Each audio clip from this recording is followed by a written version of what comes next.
Depuis un petit moment, un débat a lieu sur internet, notamment sur Twitter où j'ai pu suivre de loin les avis des uns et des autres sur le sujet. Je parle évidemment de la polémique lancée par Martin Scorsese qui a dit ce que beaucoup pensent, mais avec une plus grande portée. Une polémique qui sort bon pour moi qui voulais tester d'autres formats, celui-là en fait partie. Bienvenue sur le premier épisode de Chronique. Cette série se consacrera à parler du cinéma et notamment de son actualité. Dans ce premier épisode, nous parlerons de la polémique suivante. Les films de MCU sont-ils du cinéma ? Pour beaucoup, la réponse est simple. Pour moi, elle est relativement nuancée. Mais avant de me lancer à pieds joints dans ce débat, je vais d'abord le contextualiser. Scorsese, en pleine promotion pour son prochain film The Irishman, se fait questionner sur les films Marvel par le magazine Empire. Ses propos vont lancer une indignation auprès des fans de la franchise, les voici. Je ne les regarde pas, j'ai essayé vous savez, mais ce n'est pas du cinéma. Honnêtement, ils me font penser, aussi bien réalisés qu'ils sont, à des acteurs faisant du mieux qu'ils peuvent dans ces circonstances, à des parcs d'attraction. Ce n'est pas du cinéma avec des êtres humains cherchant à transmettre des expériences émotionnelles et psychologiques à un autre être humain. Pour lui, les productions Marvel ne sont pas du cinéma. Évidemment, les fans ont répondu avec plus ou moins d'arguments, mais là où ça a pris un gros tournant, c'est avec les réponses de certains réalisateurs et acteurs ayant participé à la franchise. Joss Whedon, réalisateur des deux premiers Avengers, reprendra ceci. Je pense en premier lieu à James Gunn, qui a mis son cœur et ses tripes pour faire les Gardiens de la Galaxie. Je vénère Marty, et je comprends son point de vue, mais il y a une raison pour laquelle je ne cesse jamais d'être en colère. Quant à James Gunn, réalisateur des deux premiers Gardiens de la Galaxie, il reprendra cela. Martin Scorsese est l'un de mes 5 réalisateurs préférés toujours en vie. J'ai été outré lorsque les gens ont critiqué La Dernière Tentation du Christ sans avoir vu le film. Je suis vraiment triste que maintenant ils jugent mes films de la même façon. Cela dit, j'aimerais toujours Scorsese, je le remercie pour sa contribution au cinéma et je suis impatient de voir The Irishman. D'autres ont donné leurs réponses comme Samuel L. Jackson, Robert Downey Jr. ou encore Robert Cargill, scénariste de Doctor Strange. Mais je ne veux pas non plus citer toutes les citations car franchement, il y en a beaucoup et ce n'est que peu intéressant, étant donné qu'ils disent plus ou moins la même chose. Ce qui est par contre plus intéressant, c'est la nouvelle réponse que donnera Martin Scorsese au Hollywood Reporter. Nous ne devrions pas être envahis par ce type de film. Nous avons besoin de salles de cinéma pour diffuser des films qui sont des films narratifs. Il ajoutera également, les salles de cinéma sont devenues des parcs d'attractions. Tout cela est très bien, mais n'envahissez pas tout le reste. C'est très bien pour ceux qui aiment ce genre de film. Et ça donne en passant, en voyant ce qu'ils font maintenant, j'admire ce qu'ils font.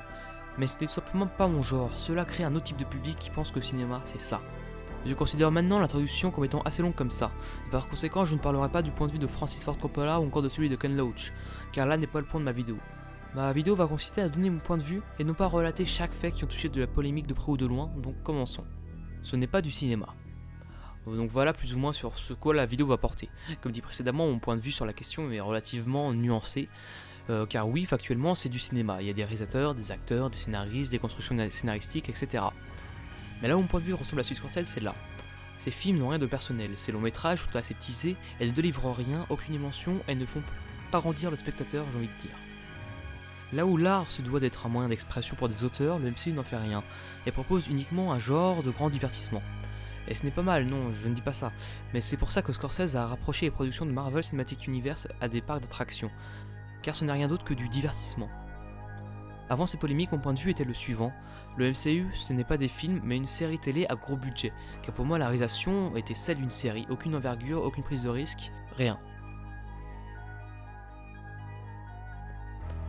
Mais je veux dire que certaines séries font preuve d'ingéniosité et prennent des risques. Elles proposent parfois des réalisations intéressantes, j'ai envie de dire. Donc là où mon point de vue a évolué, c'est que le parallèle trouvé par Scorsese est meilleur que celui qui me venait en tête auparavant. Évidemment, affirmer cela nécessite des arguments, chose que je n'ai pas réellement faite jusque-là. Pour commencer, parlons réalisation. La réalisation d'un film Marvel est toujours semblable, et rarement un film propose quelque chose de nouveau. Les exceptions que je citerai pour les meilleurs comme pour le pire seraient les Gardiens de la Galaxie 1 et 2, Thor Ragnarok et Iron Man 1 et 3. Oui, donc pour le meilleur comme pour le pire comme je le disais avant. Mais bizarrement, malgré le fait que je trouve Iron Man 3 plutôt mauvais, je l'estime plus qu'un Captain Marvel ou encore qu'un Civil War. Bien que les thèmes supposément traités par Civil War devraient être intéressants. Mais il n'y a jamais la moindre prise de risque comme dans la majorité des films Marvel. Dans Civil War, en général, rien n'est traité de manière profonde, tout est superficiel. Là est mon principal reproche en général. Maintenant, beaucoup pensent que Infinity War est une prise de risque.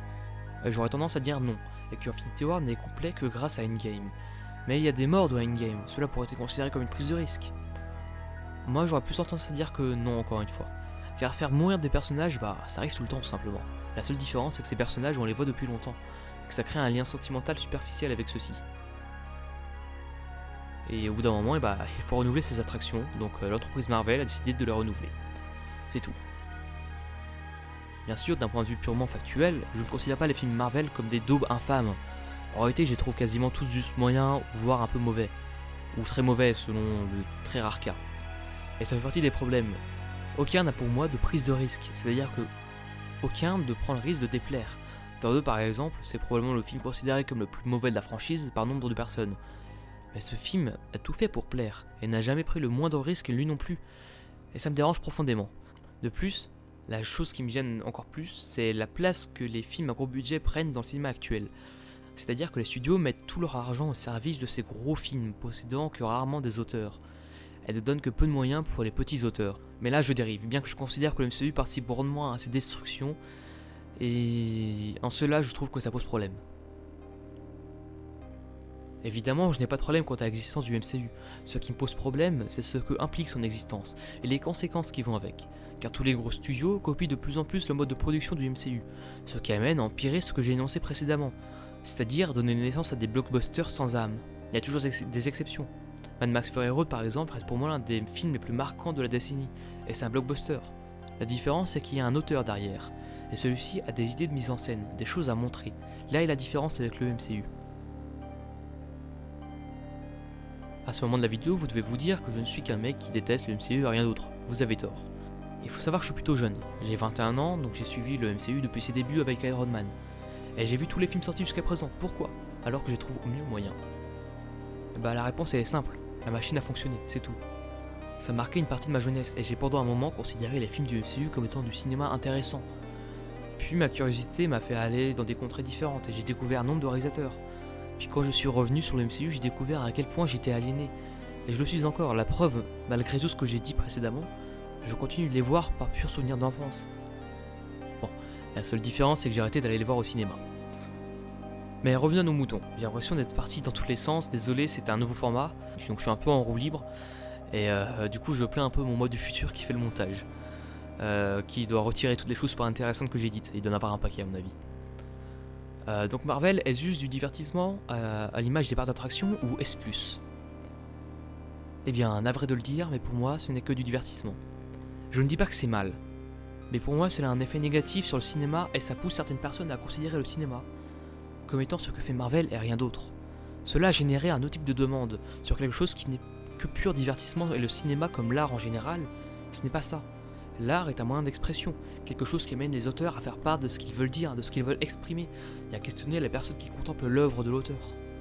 Maintenant, le cinéma d'auteur n'est plus celui qui est mis en avant, là où les longs métrages de Sergio Leone, de Coppola ou encore de Scorsese et de plein d'autres étaient des événements grand public, maintenant ce sont des événements moindres.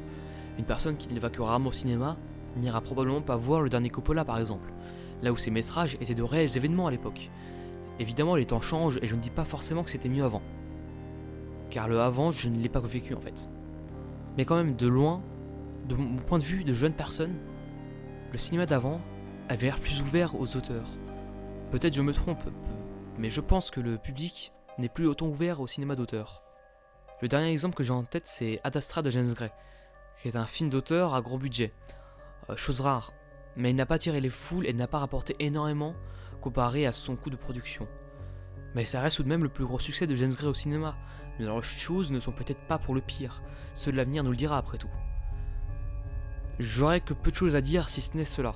Si le cinéma vous intéresse, je vous conseille donc de faire preuve de curiosité, de ne jamais rester sur vos acquis, d'aller au-delà de vos préjugés, de délaisser les films Marvel pendant un moment. Et quand vous reviendrez dessus un jour, vous verrez que finalement ce n'est que très moyen. Bien sûr, si le cinéma ne vous intéresse pas particulièrement, faites comme bon vous semble. Mais si ça vous intéresse, il serait absurde de se limiter dans une chose qui vous intéresse, n'est-ce pas? Bon, bref. Donc en conclusion, je dirais que cette vidéo m'a l'air un peu trop décousue. Je suis désolé, c'est un nouveau format et c'est un peu l'épisode test, on va dire. Mais dès le prochain, je pense que je modifierai certains éléments. Ça restera des vidéos que peu écrites, mais qui garderont une certaine ligne directrice, contrairement à celle-ci où je suis un peu parti partout. Je suis vraiment passé du coq à l'âne au fur et à mesure de mes propos, c'était assez comique, on va dire. Bref, le prochain épisode de Chronique portera sur un film qui fait beaucoup parler de lui ces derniers temps, et que j'ai soigneusement évité durant toute la vidéo. Je parle évidemment du phénomène Joker. J'espère que ça vous aura plu, merci de m'avoir écouté. Si vous avez des améliorations intéressantes à apporter à ce format, n'hésitez pas à en faire part. Au revoir et à une prochaine.